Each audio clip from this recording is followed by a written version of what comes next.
The shirt says it all: buy fresh, buy local. However, not much fresh produce here. These tomato plants should be about as high as the wooden stakes, but as you can see, there's nothing left of this tomato crop. See, most of the plants are missing here. What happened was the wind came, it just beat them and then lifted them out, and they were gone.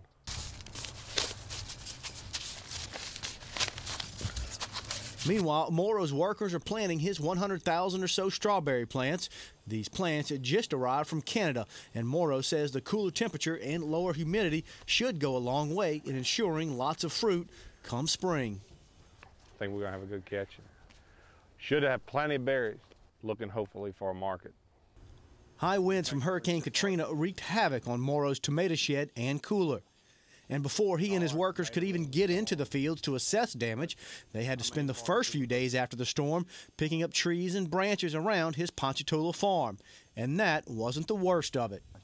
Morrow guesses that he and his workers had to replace about half of this black plastic tarp and this irrigation pipe from his strawberry fields here in Ponchatoula due to the high winds from Hurricane Katrina. That equates to about $10,000. Oh, it's extremely expensive. I mean, once you do it one time, then you got to regas, put the methyl bromide down, put the drip tape again, fix the rows back up.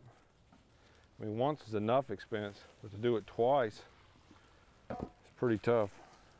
Morrow has some mustard greens to harvest, he says, but for the first time in his career, he's pinning all of his hopes this year on his strawberry crop because everything else is a total loss. Oh, we're not counting on anything. We're not expecting or counting on anything. I mean, we had a meeting the other day with them, and the guys in Florida never got any help either, from my understanding. And I wouldn't expect none. The good news is that the plants are in good shape, and the weather is cooperating so far. Now it's a matter of waiting until spring, when these plants should be chock-block full of ripe strawberries. In Ponchatoula, I'm Bill Sherman for This Week in Louisiana Agriculture.